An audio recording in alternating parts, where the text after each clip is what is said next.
반갑습니다. 오늘 맡기는 기도와 개입하는 기도에 대해서 우리가 하나님 말씀을 나눠보려고 합니다. 여러분, 우리 맡기는 기도, 개입하는 기도 이 제목에서 주어가 빠져 있는데 주어를 한번 넣어보면 어떻게 될까요? 하나님께 맡기는 기도, 내가 개입하는 기도. 이제 이쯤 설교 제목이 나왔으면 하나님께 맡기는 기도를 해야 되겠구나, 벌써 이렇게 감을 잡으신 줄 믿습니다.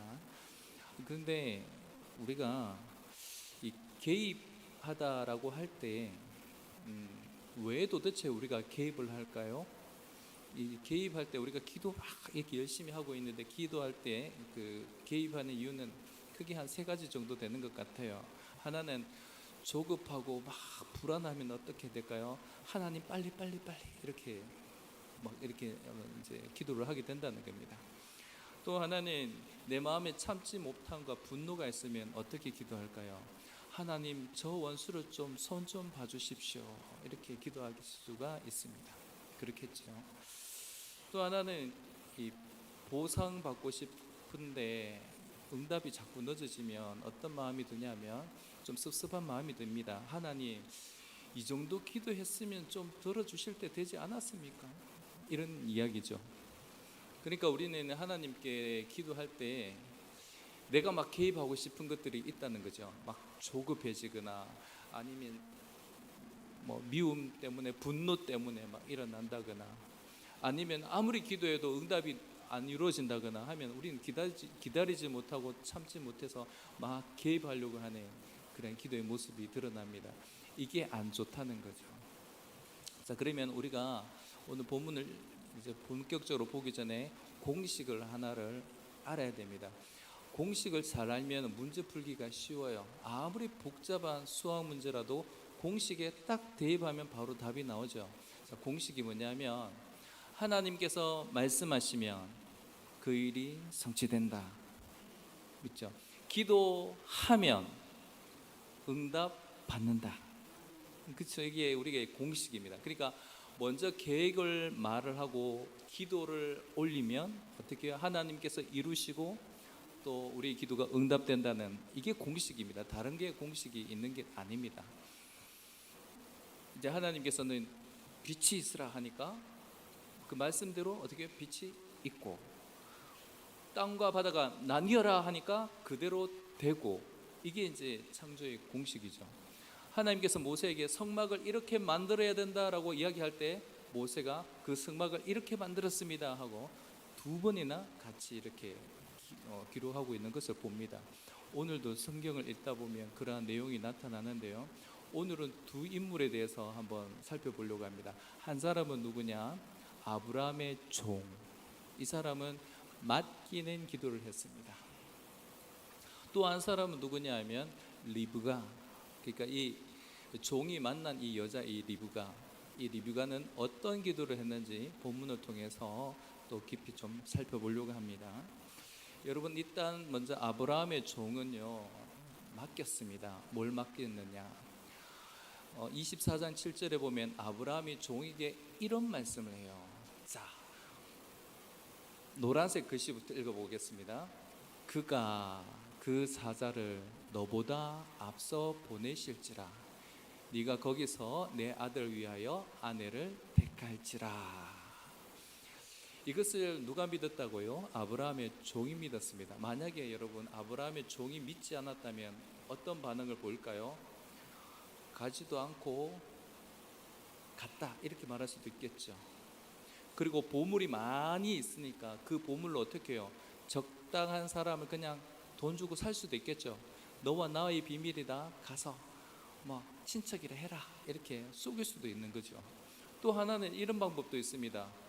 주인이시여, 그녀가 오지 않겠다 하더이다, 이렇게 빈손으로도 올 수 있었던 상황이었습니다. 그런데 이 아브라함의 종은 뭘 믿었다고요?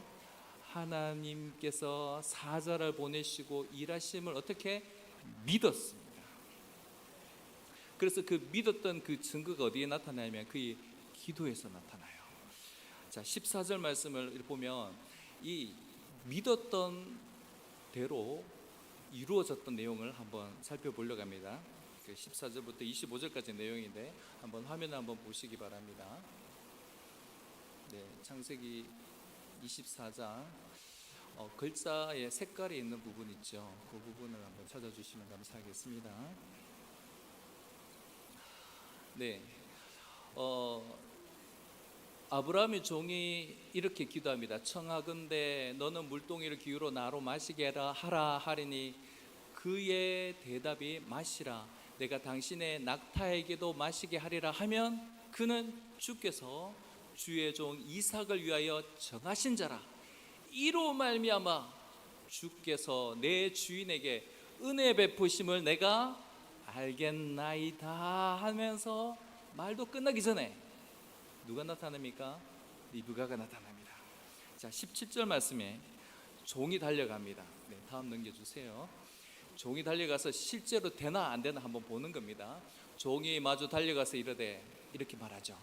청하건대 내 물동이의 물을 내게 조금 마시게 하라 하니까 그녀가 이르되 내 주여 마시소서 하며 급히 그 물동이를 손에 내려 마시게 하고 그 다음 마시기를 다 하고 이르되 당신의 낙타를 위하여서도 물을 길어 그것들로 배부르게 마시게 하리이다 하니 실제로 그 여자가 물동이를 구유에 붓고 다시 기르려고 우물로 달려가서 모든 낙타를 위하여 어떻게 해요? 물을 길었더라. 여러분 아브라함의 종이 말을 했는데 기도했는 그대로 이루어집니다. 근데 이 기도했는 그대로 이루어졌다는 이 내용을 이 아브라함의 종이 이 리브가의 집에 가서도 이 똑같은 상황 내가 이렇게 기도했는데 이렇게 이루어졌다라는 것을 또 이야기를 합니다. 성경에서 자꾸 반복하는 이유가 뭡니까? 중요하다는 이야기죠. 그 중요하다는 이야기는 하나님의 계획이 그대로 이루어졌다. 이것은 하나님의 뜻이다. 이것은 하나님의 우리에게 계획하신 응답이다. 이걸 확실하게 말하려고 그렇게 말했던 것입니다. 여러분 그 이후에 여러분 중요한 내용은 아브라함의 종이 오늘 우리 본문 마지막에 보면 아브라함의 종이 반응이 나타납니다. 어떤 반응이냐? 그는 하나님께 어떻게 해요? 고개를 숙여 경배하고 찬송하고 감사하고 내가 이 일의 증인이 되었습니다 라고 하는 그 이야기를 합니다. 여러분 찬송하고 감사하고 이 일의 증인이 되었습니다.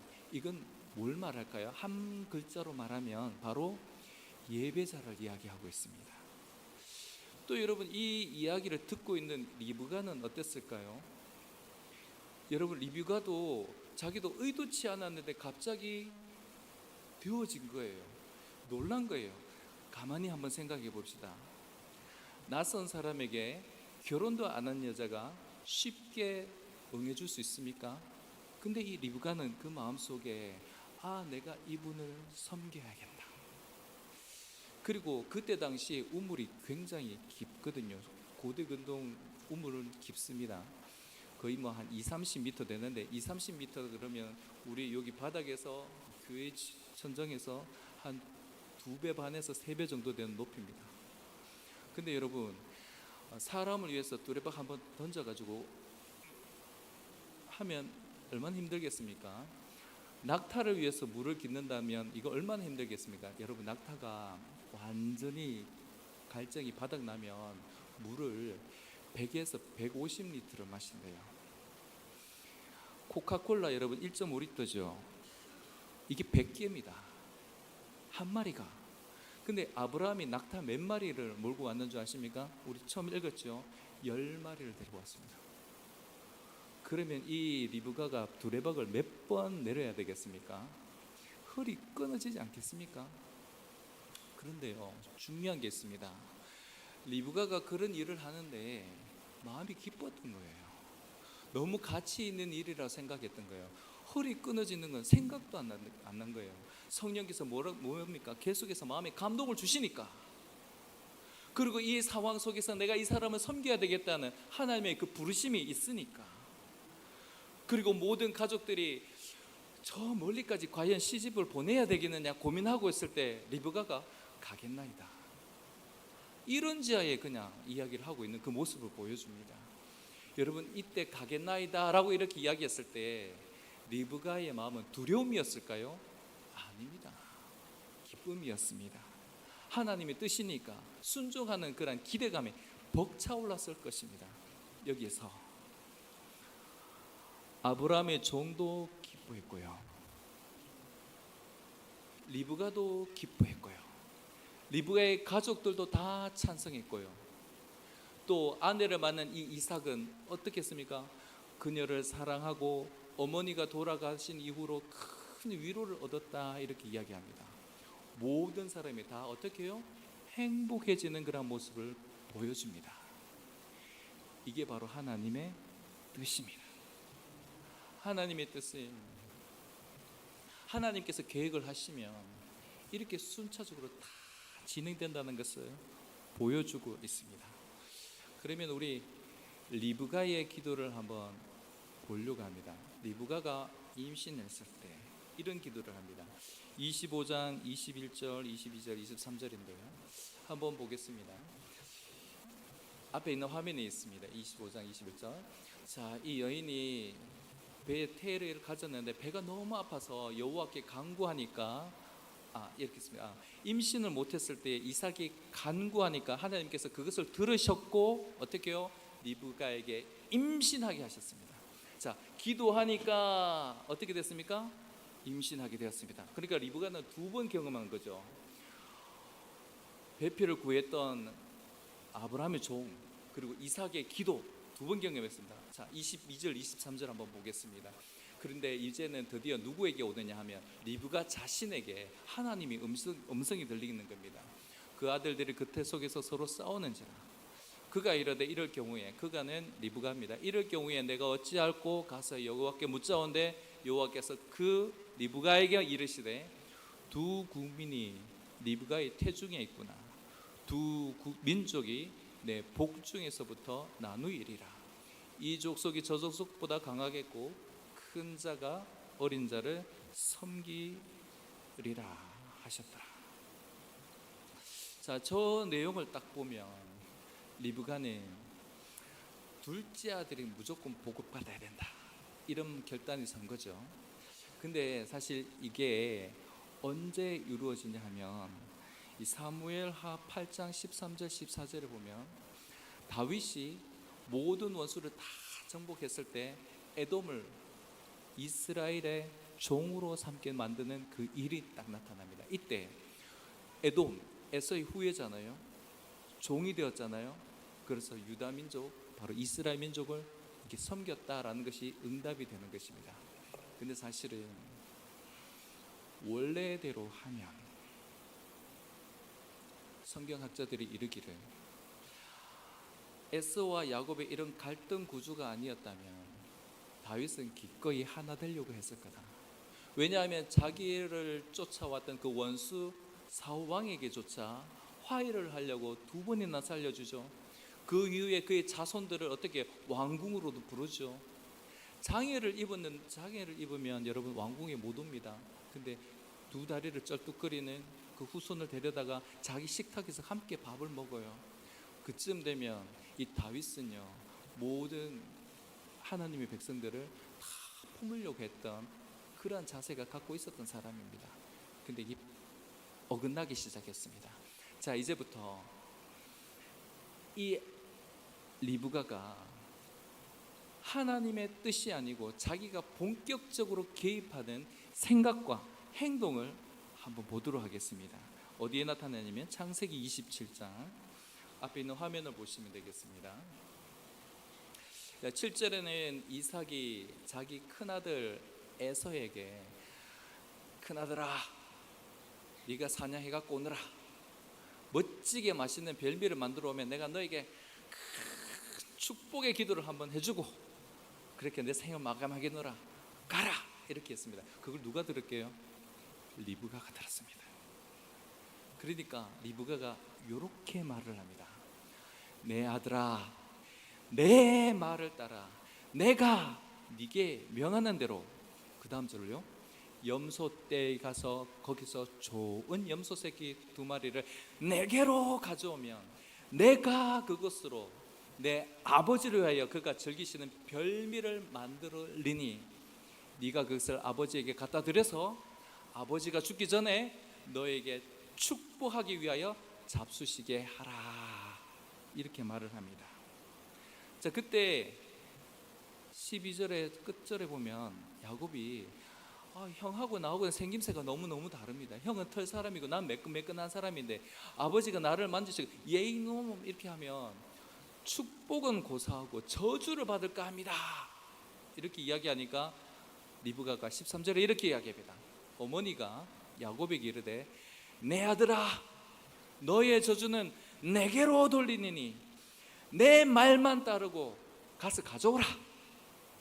그가 가서 끌어오다가 어머니에게로 가져왔더니 그의 어머니가 그의 아버지가 즐기는 별미를 만들었어요. 그 다음에 리브가가 자기 집안에 있는 그의 맏아들의 좋은 의복을 가져다가 그의 작은 아들의 야곱에게 입혔어요. 행동했죠. 또 16절에 또 염소 새끼의 가죽을 그의 손과 목에 매끈한 곳에 어떻게 해요? 입혔다. 그리고 자기가 만든 별미와 떡을 어떻게 해요? 야곱의 손에 다 쥐어줬다. 이렇게 이야기합니다. 지금 이 리브가의 행동은 어떻게 해요? 자기 계획을 하고 자기가 적극적으로 이 행동을 했던 그런 모습을 보여줍니다. 여러분, 그래서 어떻게 되었을까요? 지금까지 리브가는 자기의 개입을 설명하고 자기가 개입하겠다는 것을 그대로 이루었습니다. 완전히 실행했습니다. 근데 어떻게 됐냐고요? 관계가 다 깨져 버렸습니다. 남편 이삭을 속였잖아요.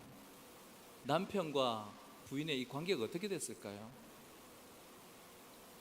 큰아들을 속였습니다. 큰아들이 화가 났습니다. 큰아들은 아버지가 빨리 죽기를 바랍니다. 왜? 야곱을 죽이려고. 또 엄마한테는 얼마나 큰 배신감을 느끼겠습니까? 야곱은 어떻게 됩니까? 그렇게 사랑하는 야곱이었지만 살리기 위해서 멀리 떠나보냅니다.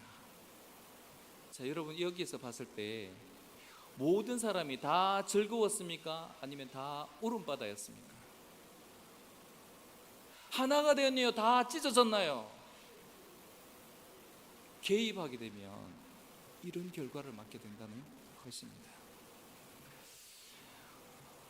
성경에 유명한 인물들이 개입을 하다가 크게 낭패본 일이 꽤 있습니다. 여러분, 사라 아시죠? 아브라함의 아내 사라. 그 사람도 하나님께서 사라의 태에서 나올 아들이 진짜 네 적자다 이렇게 했는데 어떻게 해요? 조급함이 생기니까 이집트 여인 하갈을 데려다가 어떻게 해요? 이스마엘을 낳아버렸어요. 결국 어떻게 됩니까? 하갈하고 사라하고 깨지고 이스마엘하고 아들 이삭하고도 깨어져 버립니다. 라헬은 어떻습니까? 야곱의 아내 라헬이 있죠. 라헬이 하나 더 주세요, 하나 더 주세요. 아들 달라고 막 떼쓰다가 정말 아들을 낳았는데 그 아들의 이름이 요셉인데 요셉이 이름이 하나 더 이란 뜻이잖아요. 하나 더 주세요. 하나님이 하나 갖고는 좀 부족한데요 하면서 막 때렸습니다. 언니는 많은데 왜 나한테는 하나입니까? 이러다가 언니랑 경쟁하게 됩니다. 심지어는요, 걸출한 아들 요셉을 낳았지만 다른 모든 형제들로부터 어떻게 해요? 따돌림을 당하고 죽었다고, 그런 엄청난 비극적인 일들이 벌어집니다. 개입을 하니까 깨져버리더라는 거예요. 모세는 어떻습니까? 모세 자기가 이스라엘 백성을 구원하리라 하는 그런 은혜를 입었지만, 그렇게 구원도 받았지만 어떻게 해요? 자기 마음대로 이스라엘 백성을 괴롭히는 이집트의 그 감독자를 죽여버렸어요. 그랬더니 어떻게 됩니까? 이스라엘 백성이 먼저 알고 네가 우리 감독자가 되려 하느냐 이렇게 하니까 들켰잖아요. 이집트부터 또 도망 다녔잖아요. 어디 가도 면이 안 서는 그런 사람이 되었기 때문에 도망자가 되었던 겁니다. 또 여러 가지 많지만 한 사람만 더 할게요. 베드로. 베드로 얼마나 예수님의 큰 수제자입니까? 그가 예수님께 이런 칭찬을 받습니다. 내가 누구냐 하니까 주는 그리스도시요 살아계신 하나님의 아들이네. 이것을 알게 한 것은 성령 하나님이시지 네 지혜로 한 게 아니다. 내가 너에게 열쇠를 주겠다. 너의 이름은 이제 시몬이 아니고 어떻게 해요? 베드로, 반석이다 이렇게 하시면서 천국의 열쇠를 받았어요. 얼마나 큰 영광의 열쇠를 받았습니까? 근데 예수님께서 이후에 이런 말씀하십니다. 내가 죽어야 된다. 그때 베드로가 뭐라고 합니까? 주여, 그럴 수가 없습니다. 예수님은 살아죠. 하늘의 열쇠를 갖고 있는 내가 있는데 주님 그러시면 안 됩니다 하고 막았다가 예수님께서 뭐라고 하십니까? 사탄아, 내 뒤로 물러나라.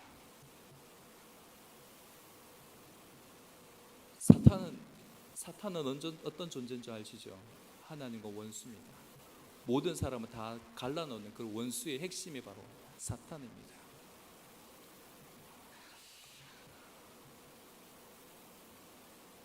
인간이 처음 범죄할 때도 심판받을 때도 이것 때문이었습니다. 다 깨졌죠.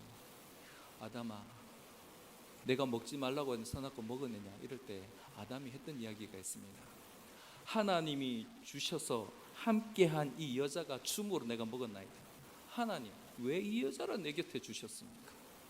하나님과의 아담과의 관계도 깨지고요, 그렇게 사랑했던 아담과 하와의 관계도 깨져버립니다. 하와야, 너는 하나님이 만드신 피조물이 내게 뱀이 막 꼬심으로 내가 먹어서 하나님 왜 뱀을 만들으셔가지고. 그래서 모든 짐승들과 대화로 소통할 수 있는 모든 것들이 다 끊어졌습니다. 우리가 짐승의 소리를 잘 모르죠. 뿐만이겠습니까? 이 땅에 있는 모든 자연들이 아담에게 다 적대시합니다. 가시와 엉겅퀴를 내기 시작합니다. 아담은요 정말 고생해야만 자기의 먹을 것을 얻은 그러한 단절이 생겼습니다. 하와는 또 하나 더 단절이 있습니다. 새로운 생명을 낳는 것은 정말 아름답고 정말 축복받는 일인데 죽음과 같은 고통과 마주해야 됩니다. 저주 속에서 자녀를 낳는데 얼마나 불안하고 두렵겠습니까? 이 모든 관계가 다 깨어진 것은 뭐죠? 네가 하나님이 되리라 하는 그 음성 때문에 다 넘어진 것이었습니다. 개입하는 사람들의 특징이 뭔지 아십니까? 네 가지 특징이 있더라고요. 하나는 하나님께 큰 영적 은혜를 받은 사람들이 넘어지더라고요. 내가 하나님의 뜻을 안다는 그 자만심 때문에 넘어지더라고요. 또 하나는요, 하나님을 간절히 찾을 이유가 생겼을 때 넘어지더라고요. 여러분, 우리 기도의 제목이 생기면 얼마나 좋습니까? 근데 간절히 찾는 그 기도의 제목이 애착, 욕망으로 다가오게 되면 어떻게 해요? 평정심을 다 잃어버립니다. 여러분, 왜 보이스피싱에 당할까요?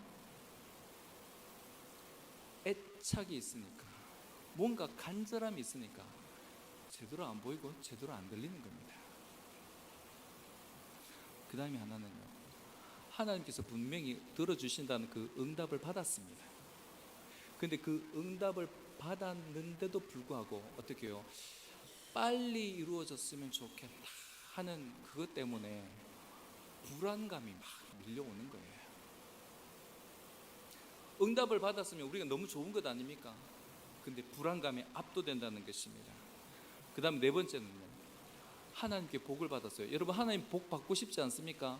근데 복을 받았는데 능력도 있고 힘도 있고 또 자격도 주어지니까 어떻게 해요? 쉽게 개입을 합니다. 리브가의 경우를 한번 보겠습니다. 여러분, 리브가는 아브라함의 종으로부터 확실히 내가 낙점받았다는 걸 증명받았잖아요. 하나님으로부터 벌써 은혜를 입었습니다. 아기를 갖지 못하는 그런 여인이었지만 아기도 가졌습니다. 그만큼 은혜를 입었단 말이에요. 은혜를 입었는데 영적 자만심이 생겼습니다. 이게 무서운 것입니다. 리브가는 하나님으로부터 큰 자가 작은 자를 섬기리라 하는 하나님의 음성을 들었습니다. 근데 자기 사랑하는 둘째 아들 야곱에 대한 애착이 생기니까 하나님의 진짜로 이루고자 하는 그 뜻을 오해하기 시작합니다.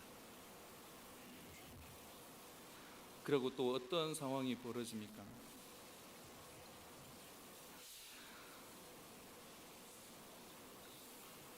큰 자가 작은 자를 섬긴다라고 하는 이 이야기 속에서 이 리브가는 마음이 조급함이 생겼습니다. 당장 이루어져야 된다고 자기가 적극적으로 개입하다 보니까 어떻게 돼요? 다 끼어져 버렸던 겁니다. 여러분, 리브가는 상황 판단할 수 있는 지혜도 있었습니다. 그리고 힘도 있었습니다. 낙타에게 물을 줄 만한, 10마리에게 물을 줄 만한 그런 튼튼한 힘도 있었습니다. 능력도 있었다는 것이죠.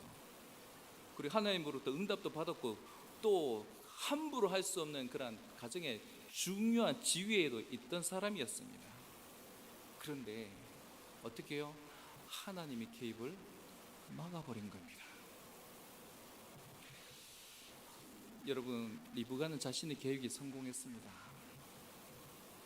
하지만 그 결과는 어떻게 되었습니까? 그는 찬송했나요? 아니요.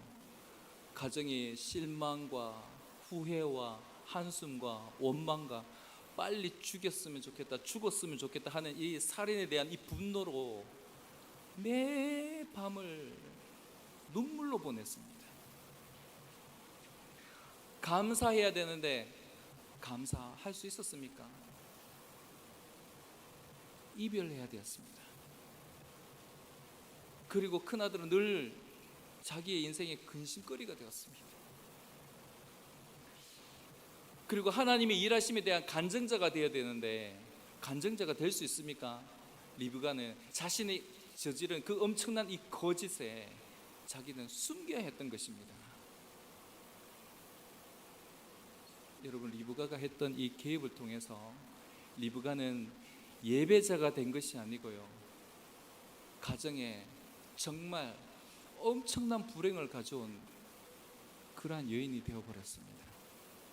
탁월한 지식도 있었고 하나님으로부터 받는 은혜도 있었고 내 힘으로 할 수 있는 능력도 있었고 다 있었지만 개입하는 순간에 모든 것을 다 잃어버렸던 것입니다.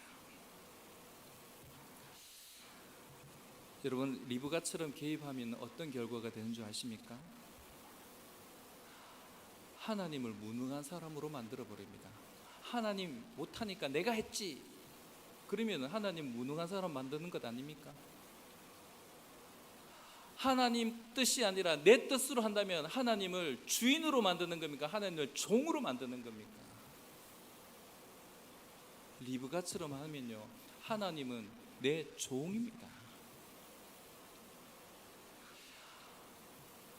리브가는 그 아름다운 그 가족 공동체를 어떻게 해요?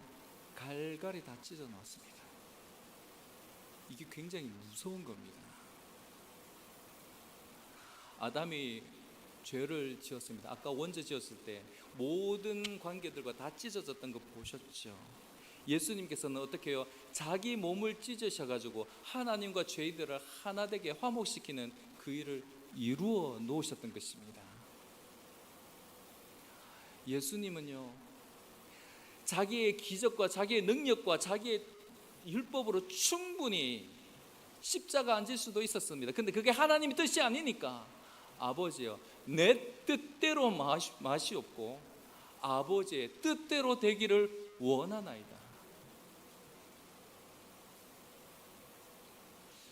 맡기는 기도가 무엇입니까? 맡긴다는 것은 내가 할 수 없으니까요, 그게 아닙니다. 내가 할 수 있는데 하나님의 방법에 따르겠습니다. 내가 무능하니까 하나님 맡아주세요, 그게 아닙니다. 내가 정말 능력이 있지만 하나님의 그 능력 아래 내가 머무는 것입니다. 내가 방법이 없어요, 내가 도저히 손쓸 방법이 없어요, 그게 아닙니다. 내가 방법이 있지만 하나님의 방법이 옳기 때문에 하나가 되게 하시기 때문에 찬송이 되게 하시고 감사가 되게 하시고 나로 하나님을 증거할 수 있는 증인이 되게 하시니까 내가 하나님의 방법에 의지합니다. 이게 맡기는 자의 모습입니다. 그래서 오늘 우리는 이렇게 기도를 바꾸면 좋겠습니다.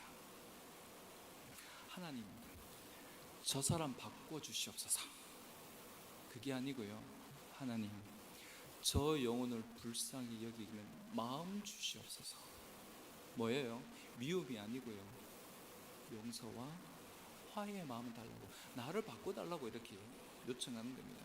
하나님 이거 빨리 해결해 주세요가 아니고, 하나님 주의 뜻에 주의 때를 기다리오니 주의 때에 이루어지게 하여 주시옵소서. 하나님 이렇게 해주세요, 저렇게 해주세요, 아닙니다. 하나님의 방법대로 이루어 주시옵소서. 이런 기도도 좋죠. 하나님, 제가 원하는 결과가 아니어도, 제가 기도했던 그 응답이 아니어도 하나님의 뜻이라면 그럼에도 불구하고 주님 곁에 머무겠나이다. 이게 진짜 맡기는 자의 기도의 모습입니다. 마무리 짓겠습니다. 여러분 눈을 한번 감아보세요. 꼭 감으십니까? 주먹도 한번 꽉 한번 쥐어보시기 바랍니다. 우리 손에 뭐가 붙들려 있습니까? 자녀, 사업, 사람들과의 관계, 물질, 미래의 어떤 기다리고 있는 결과, 그런 것들이 내 손을 꽉 잡고 있다면 이제 손을 펴시기 바랍니다. 이제 하나님께 맡기기를 원합니다. 하나님, 아무리 간절하고 하나님께서 하시는 일이 내 손으로 해결하는 그러한 일이 되지 않게 하여 주시옵소서. 아무리 간절한다 할지라도 하나님의 손에 맡기는 자가 되게 하여 주시옵소서. 하나님, 내가 할 수 있어도 하나님께서 주실 그 결과를 내 힘으로 만드는 사람이 되지 않게 하여 주시옵소서. 하나님, 아무리 절박해도 하나님의 때를 기다리고 하나님의 방법을 기다리고 하나님의 뜻을 기다리겠나이다. 마침내 주님께서 이루시는 그날 한 사람도 다치지 않고 모두가 찬송하고 모두가 감사하고 모두가 증인이 되는 참된 예배자가 되게 하여 주시옵소서. 우리 인생의 길이 되시고 우리 발의 등불이 되시며 양의 앞길에서 길을 인도하는 우리의 목자가 되시는 우리 주 예수 그리스도의 이름으로 기도드리옵나이다. 아멘.